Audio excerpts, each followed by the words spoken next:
When I was in the agency, I was in the clandestine service, and that's what we dealt with, were recruitments, running agents, and so forth. But the one thing that was always in question when people came in or defected or walked in or we thought we recruited them, it was always a question of motivation. Why is this person doing this? Why is this person exposing themselves to arrest, imprisonment, possibly execution? And that was always the question, and it was a never-ending question, no matter how long you ran the agents. So I think this is a particularly interesting case, and I think that Yudhijit Bhattacharjee is our speaker this evening, and he is an award-winning writer. His essays and articles, features on cybercrime, science, and medicine have been in the New Yorker, New York Magazine, the New York Times Magazine, and National Geographic, and Wired, as well as other magazines. And for 11 years, he was the staff writer with the weekly journal Science. And there he dealt with neuroscience, astronomy, and a variety of other topics in research and science. It's an interesting jump from that to the feature articles and espionage, Yudhijit. His work has been anthologized. He holds an undergraduate degree from the Indian Institute of Technology and a master's in journalism from Ohio State University. So please help me welcome Yudhijit Bhattacharjee. Thank you, Peter, for inviting me. Thank you, everyone, for coming. I love the Spy Museum. I've been here for several events, and I'm so glad to be speaking with you today about a book that fascinated me, and I hope the story will fascinate you as well. The book, which came out in November from Penguin Random House, is called The Spy Who Couldn't Spell, and it's the story of a very interesting person named Brian Patrick Regan, who was also known as the spy who couldn't spell. So our story starts with a letter that the FBI got from an informant who had connections and access to the Libyan consulate in New York. The letter actually came in 3 parts. The first part was a coded letter itself. The second contained instructions for how to decode the letter. And the third part was a code book containing all the code words that were to be used to decrypt the letter. And so what you see on the screen here is the cover sheet of that was included with each of these 3 envelopes. And as you can read, it says, don't open this letter. Please pass it on to your intelligence chief or your president. And if you open the letter before it gets to the intended recipients, then the contents will be compromised.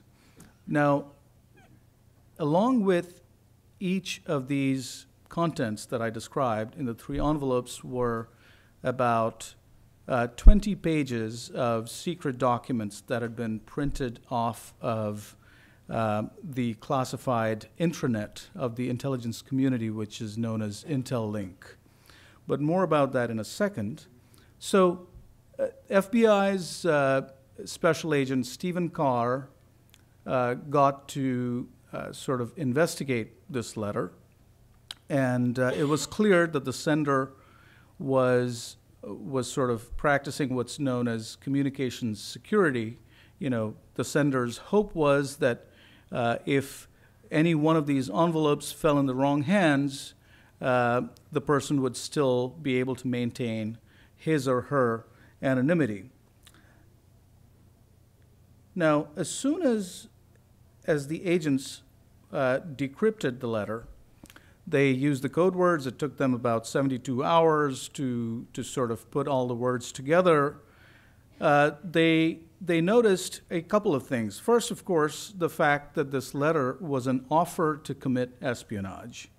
And all of the secret documents that I described to you, the 20-odd pages, were merely a sample that the sender had included to show that he did, in fact, have the goods, that he did have access that he claimed to have.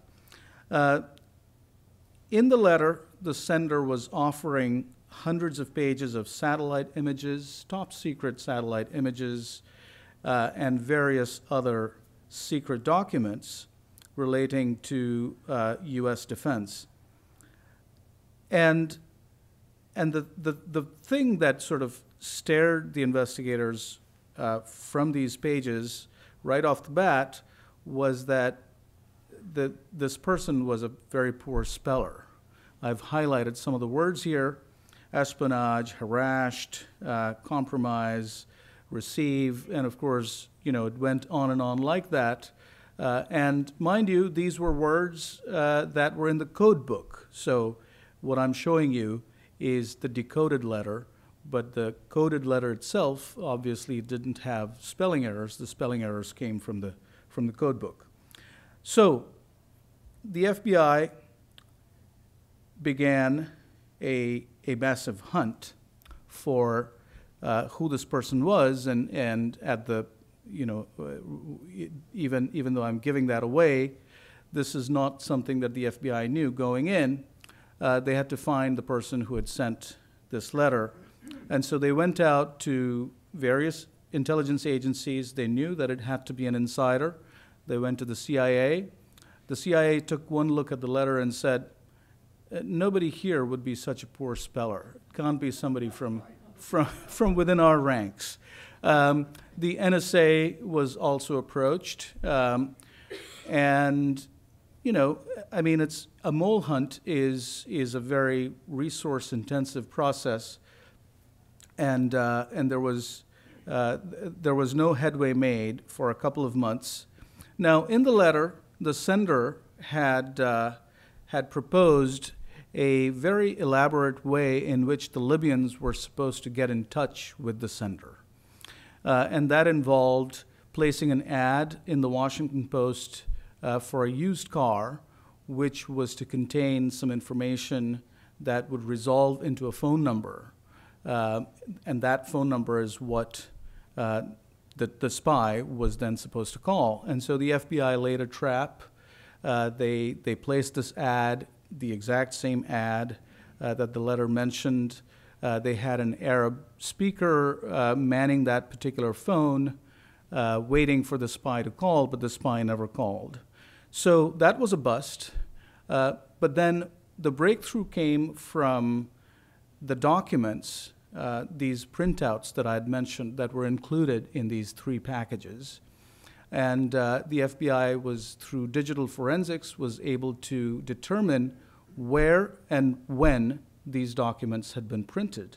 And the main suspect turned out to be a man named Brian Patrick Regan, who worked at one of the most secretive of the intelligence agencies, the National Reconnaissance Office, which is the agency that manages all of the spy satellites that provide an enormous technological advantage to the United States military. So they learned a little bit about Regan right away, that he had been assigned to the agency in 1995. He was a career Air Force employee. He was a signals analyst. He had done very well at his job. He had made, significant contributions during the first Gulf War. He had won commendations and so forth. And of course, he had top secret clearance, and he had access through that clearance to Intellink, which is the classified intranet that I mentioned to you. And through that access, it was clear he would have been able to get a huge volume of secrets, just by browsing Intellink. Now, so far, the FBI, it had gathered some evidence that Brian Regan was trying to spy, but they still didn't have enough evidence to do a wiretap. You must have seen in the news, what is required in order to carry out a wiretap, and so, the FISA courts are actually a very big deal.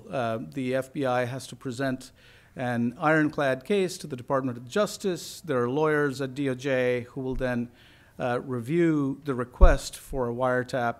Then it goes to one of these FISA judges, and only after the judge gives approval is an investigating agency able to do the wiretap. So, to make a long story short, the FBI needed more evidence, and they knew that Brian Regan, from having studied the letter itself, they knew that Brian Regan was he was used to going to public libraries to sort of hide all of his espionage activity. And so investigators started to surveil public libraries all around the DC area. And on June 13th, they saw Brian Regan entering the Crofton Public Library in the evening, and that's a shot taken by one of the surveillance agents from across the street. And so Regan goes in, he sits down at a terminal. There are two surveillance agents inside the library trying to look over his shoulder, but obviously they can't get too close, so they don't know what he's looking at or what he's searching. And so they're just waiting. Now, Brian Regan prints stuff out, he does searches, and then he gets up from the terminal, and he's taken all these pains to remain anonymous, but he forgets to close the browser window. And so all that these surveillance agents have to do is just hit the back button on the browser to recreate his entire history of that session. And they find out that he's been looking for the addresses of Libyan and Iraqi embassies in Europe. And so with this evidence, they do present a FISA case, and they're able to start to monitor his phone calls, and they're able to get more resources to follow him wherever he goes. So who was this man, Brian Regan? Let's take a moment. Brian Regan grew up on Long Island. He was the son of Irish immigrants. He was severely dyslexic, and he was ridiculed as a child because of his dyslexia and in part because of certain odd personality traits he had. This actually ends up becoming a fairly important part of his life story because it ends up shaping his personality in ways that have a direct impact on the choices he makes when he's confronted with troubles later in life. And in 1999, early 1999, when he's at the NRO, he's been at the NRO at that point for about 4 years. He's about to retire in the year 2000 because he's about to hit the mandatory 20-year limit in the Air Force. And so he decides to cash in on the nation's secrets. And through his access to IntelLink, he starts printing out reams and reams of classified imagery and other documents. Why did he decide to do this? Well, there's a superficial reason and a deeper psychological reason that sort of forms the theme of this book. The immediate reason was that he was in debt. He was not in tremendous, huge debt, but he was in debt to the tune of $115,000, $120,000 just in credit card debt. And there was the reason that he was in this kind of debt was because his wife, who was Swedish, would go every summer to Sweden. They had 3 kids at the time, and a fourth was on the way. And the family would travel to Sweden, and I think that racked up, $10,000, $12,000 easily every time that trip happened. So that was one reason. Regan was not very prudent as a spender. I mean, he was eating out all the time when he was traveling. He would go binge drinking, and so he wasn't very careful with his money. And he was the only person in the family making a living. His wife was at home raising the kids. So this is actually a sheet from one of his diaries where you see something like 15 or 17 credit cards, or maybe even more. He used to take out these credit cards, use one to pay off the other, and this is just to paint a picture of how much financial distress he was in. So what is the plot that he decided on? He came up with sort of a unique plot, and this is why I would say that Brian Regan, even though he's not well known as a traitor, was a pioneer in several respects.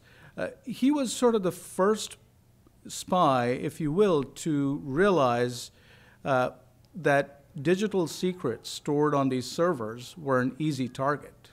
Many years later, you'd have the Bradley Manning case and the Snowden case, but Brian Regan was really the first to realize the potential. And so he started accessing documents. The other interesting thing about his plot was that he didn't have a pre-existing relationship with another foreign intelligence service. He hadn't been recruited by anybody. His plan was to first collect all the material that he could and then go out and try to market it. I mean, that's pretty unusual for a spy. I haven't heard of other spies who've sort of followed that strategy. So he was kind of a would-be spy, if you will, still waiting for his golden moment. Now, he was very easily able to smuggle these documents out of the National Reconnaissance Office headquarters in Chantilly. He just, he would just put these documents into his gym bag under his dirty, sweaty clothes, and then he would just walk out of the building under the nose of the guards, and nobody checked. And so once, he did it twice, and he saw how easy it was, and he just kept doing it for months and months. He took them home, and then he wrapped them up in garbage bags. He packaged them in Tupperware containers, and he went out to 2 forests near Washington, D.C., and I'll tell you in a little bit where those forests were. And then he went out there in the middle of the night with a shovel, with night vision goggles, which he later said were completely worthless. So if you're planning to do this, don't waste your money on the night vision. And he took along with him a shovel, and he went out and he dug holes in these parks and buried these packages. And then what he did was he wrote down the coordinates of these hiding locations, and his plan was, as soon as he found a buyer, he would simply hand over these coordinates of these preloaded dead drops, essentially, and make a sale. So he still needed to find a buyer, though. Recall that even though he had sent that letter to the Libyans, and we don't know if that letter got to the Libyans or not. More on that in a little bit. But he hadn't found a buyer. The Libyans hadn't set up that number, or at least when the FBI set up that number, he hadn't called, so he still needed a buyer. Regan had also retired from the NRO in August of 2000, so that's almost 3 months prior to this letter being intercepted. And so he was now working with the defense contractor TRW, which later got folded into Northrop Grumman. And he was waiting for his security clearance to be reinstated so that he could go back to the NRO to work as a contractor. And the FBI had already been discussing this with the NRO, Stephen Carr, the case agent, made the argument that let's bring Regan back into NRO so that we can lay a trap for him. And of course, the NRO managers were freaking out. They said, no way. I mean, this is somebody, God knows how much material he's already taken. God knows what more damage he could do. We're not going to allow that to happen. But Carr persuaded them. He said, look, there's no other way to find out what he has done precisely. If he's taken material and if he has given it to somebody, if he has hidden it, the best way is to actually catch him red-handed in the act of espionage, and then see if he'll cough up, the rest of his plot. And so, after much persuading, Keith Hall, who was the director of the NRO at the time, made a very bold decision and said, okay, you've got 120 days in which to carry out this operation. And so August 1st, Brian Regan comes back to the NRO to work as a contractor. The FBI rigs up his cubicle. They can follow his every keystroke. They have a secret camera installed right over his head in the ceiling, in a tile, and they're watching his every move. And as soon as he comes back, he starts collecting information again, and they can see that he's now looking at missile sites in the northern no-fly zone in Iraq. He's looking at other aerial surveillance, photos of weapons depots, Chinese missile sites. He's actually planning to now expand the list of target countries that he wants to sell materials to, and he wants to include China now. So this is what the investigators learn. Meanwhile, he still hasn't found a buyer, and so his plan is to travel to Europe and to walk into these embassies that he's been searching on the internet, and then offer himself as a spy, provide some materials as a sample, and try to make a sale right there. Now this is a very unusual and somewhat foolish move to be contemplating for somebody who wants to volunteer as a spy. As Peter mentioned, when spies, when agents from one foreign service kind of volunteer to another service, they proceed very carefully. They try to establish a relationship with somebody that they might have met, et cetera, et cetera. But Regan, of course, thinks that he knows better, even though he's had no experience in the world of espionage per se. He's a member of the intelligence community, but he knows nothing about spying.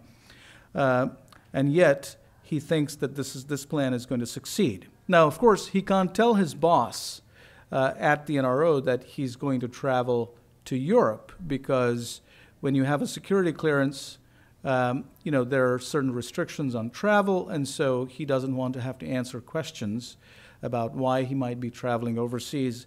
So he lies, and he says that he's traveling to Orlando with the kids on vacation. And what you see up here on the screen is a whiteboard from his office, from his particular unit. All the other names have been blacked out, but his name is visible, and he's supposed to be going to Orlando. This is a surveillance image taken from that tile camera that I described to you earlier on the morning of August the 23rd, which is the day that Regan is planning to travel. Now, the FBI is making plans to stop him at the airport. In fact, Steve Carr even has a letter from Colin Powell sort of canceling his passport, and Steve Carr plans to use it in case they don't have any grounds for actually arresting him. So the FBI is planning all of these moves in order to stop Brian Regan from leaving the country. Meanwhile, Regan, of course, oblivious to all of this, is looking at images that he shouldn't be looking at, and he's jotting down information into a spiral notepad right here in that image. And actually, what he was jotting down was the coordinates of a Chinese missile site, and he was writing down those coordinates using code words that I'll describe later. Now he gets stopped at the airport, and because the FBI by this point has already collected enough evidence through the course of the day by having gone through his luggage, they've already photocopied a number of the materials that he's traveling with, and one of those includes an NRO course catalog. That's not classified, but it's sensitive. And so they have grounds now to stop him at the airport. So they do, and they arrest him. And they find in his personal effects a number of curious items. One is a manila folder containing 4 sheets filled with these rows of 3-digit numbers. And these sheets are marked letter, MI 134, SI 134, and so on. He also has in his shoe, between the inner sole and the outer sole of the shoe, he has a little sheet with addresses of embassies. This is an image of the Chinese embassy in Bern. That's the address. Chinese embassy in Paris, the Chinese consulate in Paris. And then they also find an index card with a string of letters and numbers that don't seem to mean anything. But of course, they guess that all of these materials are code of some kind. Now, you would think that at this point, Brian Regan would just fess up, because the espionage statute is very severe, and he knows that the government is going to leave no stone unturned in prosecuting him. But Brian Regan has a chip on his shoulder, and let me talk for a minute about his psychology, since Peter very nicely set that up for me. So Brian Regan, having grown up with dyslexia, sort of develops this response to the world. He has been put down by friends, by coworkers. People think that he's dumb, but he thinks that he's very cunning, and he is. He's got talents that he has used to overcome his dyslexia and his reading problems, his academic problems, and he's actually done well as a signals analyst, but he's still not getting the respect that he thinks he deserves. And as a result, in his mind, he's built himself up into this invincible, really cunning fellow that nobody can get the better of. He thinks that he can outmaneuver and outsmart the world. And so this proves to be his undoing, because instead of striking a plea deal of some kind at this point, and perhaps getting some leniency, he decides to double down, and he says, "No, I'm not going to tell you anything." As a matter of fact, he tries to use the fact that he's taken these secrets to blackmail the government. He says, through his lawyer, he says, "I've got secrets buried out there that could start a war." Now, the NRO is extremely worried. They know that he's taken materials by now.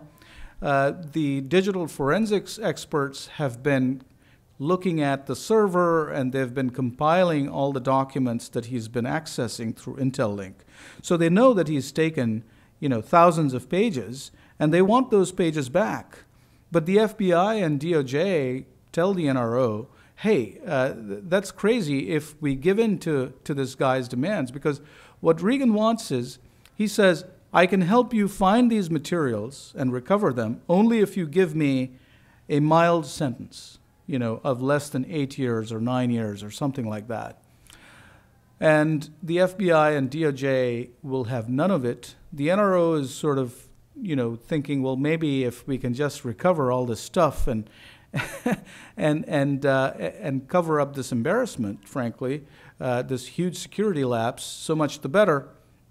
But the the DOJ attorneys decide that that's not the way to go. So the FBI's cryptanalyst, Daniel Olson, this really smart code breaker who works out of the FBI lab in Quantico, he's assigned the task of breaking these codes, all these materials that I shared with you earlier, and he finds it absolutely impossible to break any of the trinomes. He is able to break this particular code, and he discovers that this is the address. These are actually two addresses of two banks, Swiss banks, and it turns out that Brian Regan's plan was to walk into an embassy in Switzerland, make a sale, get some money up front, walk into a bank, open an account, because it's not so easy to open a Swiss bank account. You need to have a lot of money to begin with. And so he decides he's going to solve that problem by first asking for $1 million or so as sort of front money. Anyway, but that isn't helping the FBI in recovering the actual secrets. Meanwhile, Regan has doubled down and is actually trying to confuse the code-breaking effort from prison. He starts to generate fake codes from prison. This is an example of one of the fake codes that he pretended to be flushing down the toilet, fully intending to be caught with them. But if you notice, there's a difference. I'm just going to move back a couple of slides to show you the actual trinomes here. If you look at these trinomes here, you'll see that the last digit on every number is 1 or 2, right? And here, I'll show you, in these fake codes, the last digit is not always 2. And in fact, that is one of the arguments, and the statistical analysis that Daniel Olson does proves that these codes that he's generating, these numbers that he's generating, are garbage, and they're simply intended to try to prove that whatever they had seized earlier at the airport was not a code, but it was. Now, Regan is obviously playing with fire here because he's got, consider the backdrop. The United States is getting ready. This is a few weeks after 9/11 has happened, and which is basically one of the reasons that you haven't heard of this guy, because his story got overshadowed by 9/11. And the United States is also preparing to invade Iraq. This is sort of the run-up to the offensive that would be undertaken in 2003. And it's clear by now to the investigators that one of the countries that he was targeting was Iraq. And so DOJ and Pentagon officials are absolutely determined to prosecute him to the fullest extent. Meanwhile, Brian Regan is making his legal situation worse, even though, at the time, the FBI doesn't actually have an ironclad case against him. You might think, after all of this evidence, how come they don't have an ironclad case? Well, it's simple, because they're going to have to rely on this letter that was intercepted, and they cannot expose the informant that gave them that letter. And so the letter would very easily be challenged by the defense in court. And so that isn't enough. So they need some way of linking Regan to the letter. And finally, they're able to do so by going through his laptop where he had drafted these letters. And they discovered that not only did he write that letter to the Libyans, but he also used the same letter to solicit an offer from the Iraqis as well as the Iranians. And so Randy Bellows, who was one of the prosecutors, he came up with the term form letter espionage to describe what Brian Regan had done, because he had essentially, he had written this letter and then he was simply substituting Gaddafi for Hussein or Khomeini for Hussein, and simply changing a few little details in the letter. So not only did he not only was he lazy enough not to run spell check, he was also lazy enough not to write customized letters for these different countries that he was targeting.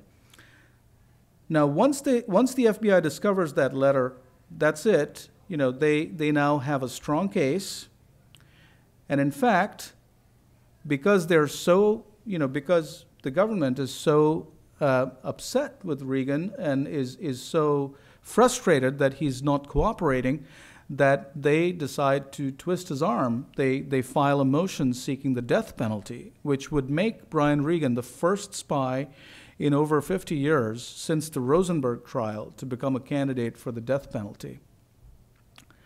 And yet, Brian Regan does not. Brian Regan doesn't relent. What he does instead is that he tries to concoct a cover-up plan. He asks his wife to go out into state parks and, you know, into sort of these green spaces near his house, and go out and bury little knickknacks like McDonald's toys, you know, and like Easter eggs and that sort of thing, because he's trying to create an alibi for certain activities. When he went into the forest, he's hoping that he can concoct a defense showing that all he was doing was, you know, like he was in the habit of burying these little things in order to, you know, create like a little treasure hunt for his kids. That was his plan. And so he sends his wife a letter, you know, with sort of coded language embedded in the letter. She listens to him. She thinks that he's innocent, and so she goes out and does these things. But the FBI finds out, and when they find out, now they have they have grounds to prosecute her for obstruction of justice, which is only serving to make his position weaker in this, catch me if you can sort of, bargaining that he's engaged in. So, to make a long story short, in 2003, he gets convicted and he gets sentenced to life in prison. And when the FBI, sits down with him, he says, "Look, I can help you find these documents, but we have to have a deal." And the government makes a deal with the defense, saying, "Okay, we won't prosecute your wife, and she will still be entitled to your military benefit if you help us to recover the materials."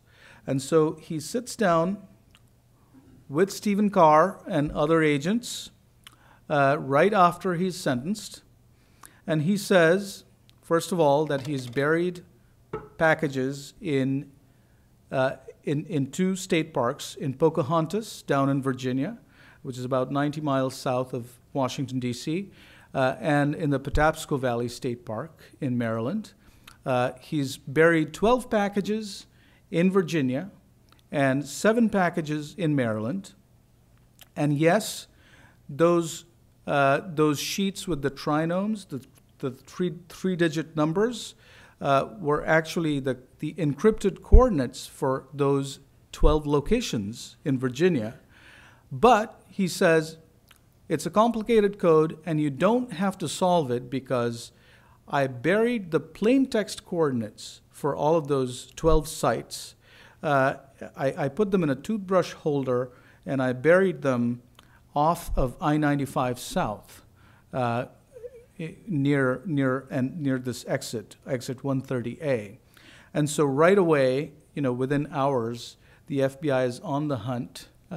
Steve Carr and these agents, they speed down I-95 with metal detectors and shovels, and they actually retrieve this toothbrush holder. And I have a little video clip of the moment when they pull some. The sound is sort of irrelevant. It's just a bit of chatter going on in the background, but This is just to give you a flavor of that moment. And this contains, the toothbrush holder contains a lot of other materials too, but it contains the plaintext coordinates, and it contains one other thing, which I'll come back to in a second. And so they go, further south to Pocahontas. Now, he's got, GPS coordinates are not enough to exactly locate a spot because there's enough uncertainty in GPS. So, for example, this building might have a particular set of coordinates, but, that chair or that pillar over there, they would all fall within that same set of coordinates. And so Regan had a way of narrowing it down. He had hammered nails into trees and then measured a certain distance from those trees to help to locate. So the first task was to find those trees with the nails, and then walk a certain number of paces from the tree in a certain direction to get to the precise spot. And so right away, the agents recovered 11 of the 12 packages that same day. Well, there, I think, you can see, or roughly see, that they're pulling out a box with documents. And so that's, 11 such packages, but Dan Olson still needs to decrypt the 12th site. And so, so Brian Regan has already by now, in his debriefings, he has described exactly how this particular code works. The key involves a phone list from the NRO, and if you read the book, you'll sort of learn the details of exactly how the code works. But Dan Olson is able to resolve that 12th site, and the agents are able to go back and retrieve that final 12th package. But that still leaves open the question of, well, where are the secrets buried in Patapsco Valley State Park? Now, Regan had actually intended to use the secrets he buried here in Patapsco as a bargaining chip. I mean, in the end, he ended up using the entire set as he attempted to use the entire set as a bargaining chip. But he had gone out to Patapsco more than a year before he went out to Virginia. And so the coordinates for these sites in Maryland were encrypted using a completely different scheme than the one that he had used in Virginia. And that was farther back in his memory. And remember I told you that the toothbrush holder contained not just the plaintext coordinates, but also a few other things. And that other thing, the key other thing was this document right here, which was the encrypted coordinates for the sites in Patapsco. And so the next job that Steve Carr and his colleagues had was to resolve this code and go out and dig up the 7 packages there. Once again, Dan Olson and Carr sat down with Regan, and Regan said, look, I don't exactly remember how this code works because it's been several years now. And it was true. I mean, he had no reason to be evasive at this point. And if you read the book, you'll see that Brian Regan was extremely absent-minded. He had some serious attention and memory issues in addition to his dyslexia. But he said, I remember that I used my junior high yearbook as the key that I built the code from. And so Steve Carr goes to his house in Bowie, grabs the Mill Lane Junior High yearbook of 1977 and brings it back. Now, this whole code starts with the number 1. And one thing Brian Regan does remember is that he is number 1. He represented himself as number 1, but he doesn't remember anything beyond that. And so now, Dan Olson and Brian Regan are sort of brainstorming. Codemaker and Codebreaker are brainstorming to figure out this code that Regan has forgotten, or at least gotten muddled about. And one of the things that Olson discovers is this name Frank written across the image of Mystery Man. And Olson goes through the records and finds out that the Mystery Man, the person that posed as Mystery Man, wasn't actually a boy, was a girl. And so, and he gets that name. So there has to be a reason why Regan has written Frank. So the next question is, did Regan write Frank when he was building the code, or did he actually do it earlier? So the FBI does some ink analysis on that word, and they discover that it's been written using a gel pen, and gel pens weren't around in 1977. And so that confirms that Regan has written Frank. Now remember, Regan is not available for all of this brainstorming and thinking at all times, because he's started serving his prison sentence. So the next question for Olson is, why did Regan need the word Frank in making the code? And then from looking at the number of times, he counts forward from Regan's image and discovers that the 13th image is that of Mystery Man. And so now Olson knows that Regan is using the number of images going forward from number 1, which is Regan's image, as one of the building blocks of the code. Anyway, so Regan remembers that he used F because he needed F for feet. And that's because, remember I told you that whole, the scheme using the trees with the nails. And so he needed to mark in the code the number of feet that one had to move from the tree, from each of these 7 or however many trees he had here. So, but that's not enough, actually. And so while Olson is still working on this, Olson and Regan are once again, they're brainstorming. It's been several hours. Regan is trying to remember. He's remembering little bits and pieces, but not the whole thing. And then Olson notices that the bottom 2 lines on this code are actually quite different from the rest of it. If you look closely, you'll see that there are no alphabetical characters in that portion that's highlighted in the blue right at the bottom. And so he says to Regan, why is this different? Is there any reason that this is different? Can you concentrate on this? But the day is about to end, and Regan goes back into his prison cell with a copy of this code and the yearbook.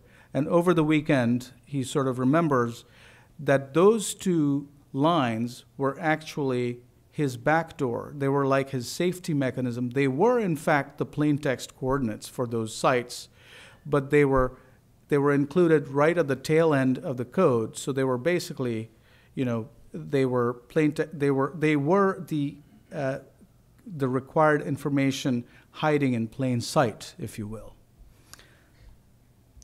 Now you'd think that would be the end of the story, but it turns out that Regan had used a completely different system of nails in Patapsco than the one that he did in Virginia. And so weeks went by, the FBI kept digging, and they couldn't find a thing. They couldn't find the nails, they couldn't find a thing. And in fact, it got so bad, and some of the holes that they dug were so large that a passerby called the Park Service and said, "Hey, are they going to build a Walmart here?" So finally, Steve Carr decides, okay, this is too much. We're so close. We need Brian Regan's help. And so, he goes through all the permissions and approvals process to get Regan to come out in shackles into Patapsco with the agents to help locate the packages. And here's a clip. Now, Regan Regan is amazing. He's got this, throughout the investigation, Steve Carr is himself sort of getting fascinated with Regan, because Regan, on the one hand, seems utterly stupid. On the other hand, he seems, brilliant and pioneering and inventive and creative with all these codes. But when Carr sees him kind of trying to recall where he has buried the packages just from visual memory, Carr sees something special in Regan. Carr sees that, Regan has, he's almost savant-like in how he can recall where, based on the gradient in the forest, based on the orientation or the particular layout of the trees, within a certain distance, and so on. Based on all of these cues, he's able to lead them one by one to several of these packages. And here's another little clip, and that is Brian Regan. And the person to the left of Regan is Stephen Carr. Yeah, more than 2 feet.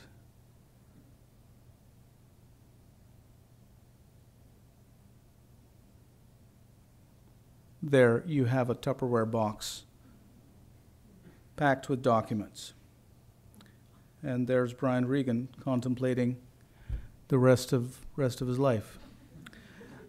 Now, I told you a little bit ago that Regan was this odd combination of brilliance and inventiveness and stupidity. In fact, so much so that here's an example of stupidity.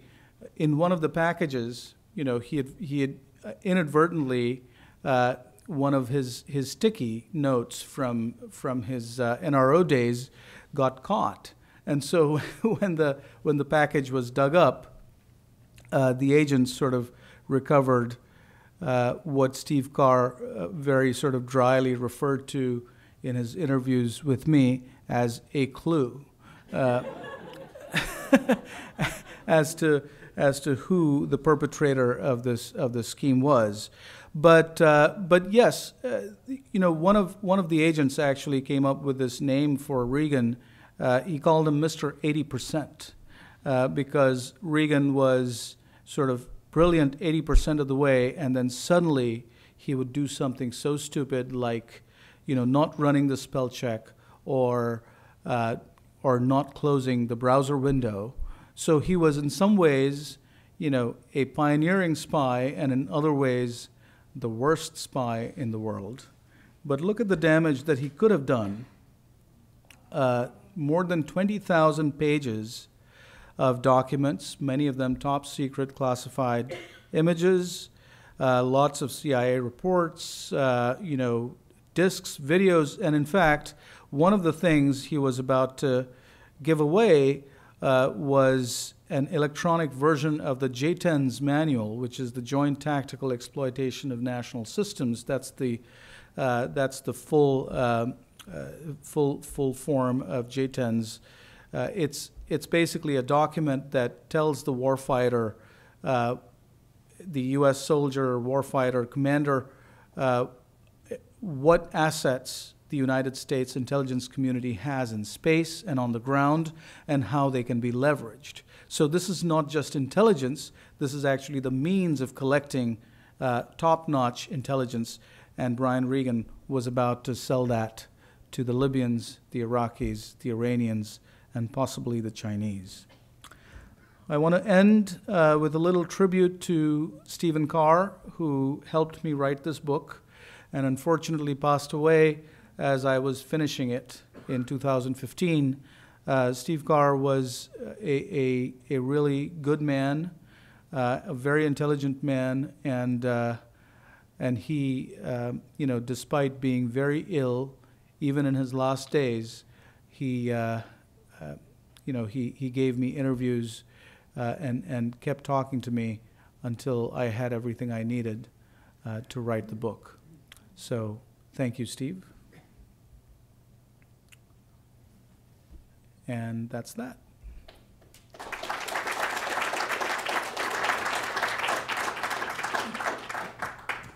I'd be happy to take questions. Peter, do you want the first one? Sure. Excuse me. Didn't Reagan, the Hall, that is his intelligence hall, wasn't that the most material that had been brought out until Snowden? That's absolutely right, Peter. And it's, you know, it's because of Steve Carr and his colleagues that this material was not ultimately leaked. But yes, it was the biggest intelligence heist, if you will, before Manning and Snowden.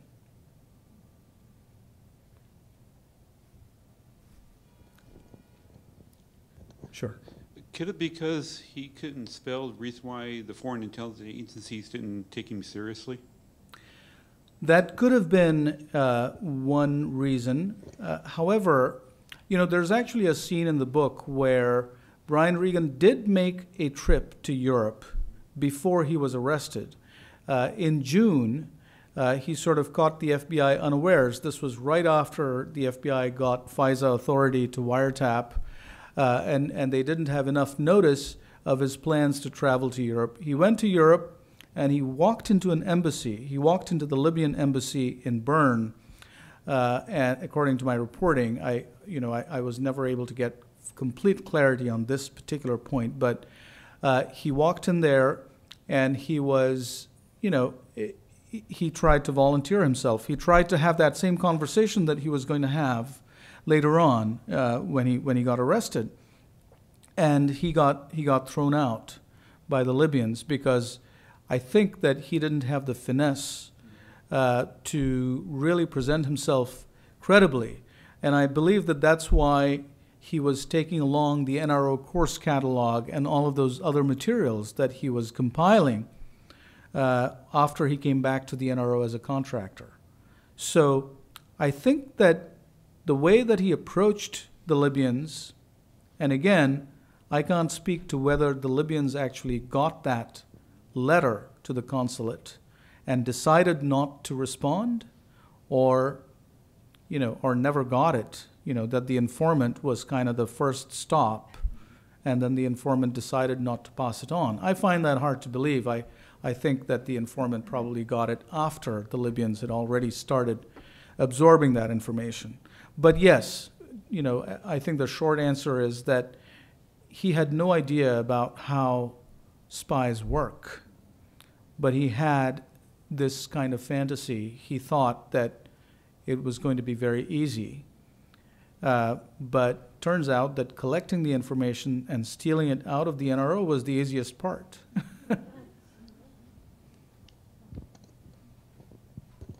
Would it have been in any way feasible for him to deliver this information to a foreign government, or would he have needed to somehow get into the espionage, I don't even know what I'm saying, like the espionage community or those who, you know, work in that world, like? I think I think it's easy to see that he could have gotten that remaining 20% right. You know, he was, you know, 80% of it was flawless. And then if he had maybe hooked up with, you know, with somebody else, with maybe another disgruntled intelligence community employee, or if he had, you know, if he had made a trip to Libya, let's say, you know, and if he had kept trying, I think it's, you know, I think sooner or later somebody would have taken him up on the offer and then coached him the rest of the way so that he could, you know, he could effectively make the transfer of secrets in exchange for money. I'm sure it could have happened. Thank you. I'm just wondering what kind of vetting these contractors do or don't have to go through. I mean, do they take an MMPI or any other kind of personality inventory, or what kinds of testing do they go through? I mean, first Regan and, you know, then Snowden. Right. And, you know, I mean, it seems to be like there Well, needs it's to be a very good mousetrap. question, and I think it's a question that's made again relevant by the recent revelation of this new Booz Allen Hamilton contractor, Harold Martin, at the NSA, who I think recently got indicted for having taken tons of material out of the NSA without authorization. It's not clear if he was intending to commit espionage or not. But I would just amend your question a little bit, because Brian Regan did all of the espionage activities while he was an employee. You know, he was not a contractor when he stole those materials. But I think the broader question is, well, what kind of monitoring is going on? What kind of checks and balances are there? And certainly the case can be made that, well, if his supervisors had been peeking into his credit report, every 6 months, they might have known that he was vulnerable, and maybe they would have pulled him aside and said, hey, do you need some financial counseling? And that might have helped. So, but hindsight is 20/20. I think the biggest lapse that Brian Regan's case shows was that nobody was monitoring what he was accessing on IntelliLink, even though most of the material that he was looking at, downloading, and printing had nothing to do with his job. And that would have been far easier to do. I mean, maybe you have rules about how often you can look at somebody's credit report. I mean, I'm not, I don't know the intricacies of sort of the background check system. But I think that certainly could have been done. And that was not done. Why was he at the printer so often? Why was he printing out so much stuff? I mean, was he writing a biography? I mean, there's no reason for him. And the fact that nobody discovered those things until it was late. I mean, they didn't even discover it. I mean, it was exactly. Well, the thumb drive thing is, that was one thing that they had. Those computers at the NRO, you couldn't stick a thumb drive and take stuff. So actually it became easier for Manning and Snowden, because Snowden was able to use thumb drives that Regan wasn't able to. So Regan was sort of right in between the old world of spies and this, new digital frontier of spying. He was kind of the in-between, and it's almost fitting that this case happened right around Y2K, 2000. Any thoughts on why this profession seems to draw a number of people, say like Aldrich James and Robert Hansen, who seem to think they're the smartest guys in the room? Well, I think it's probably true of criminals as a whole. I mean, anybody who's audacious enough to attempt something like that first has to be delusional enough to think that they won't get caught, and so I don't think the intelligence community is any different. Well, maybe there are certain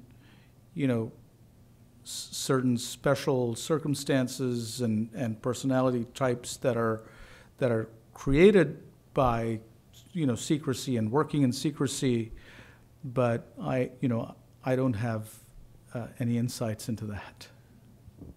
I want to know if you've now developed some personal codes that you're using to hide things. Did you find a new fascination for coding? Well, one thing I've decided is I'm not going to keep any sticky notes in my office. If I'm going to commit espionage, I'm going to do it without sticky notes. But no, I found the codes fascinating, and I wasn't able to get into it because it really requires sort of you need to have to see the numbers over and over, and I didn't want to make this presentation too complicated. But it's very easy if you read it in the book. Okay, Yudhijit, thank you very much for a really fascinating presentation.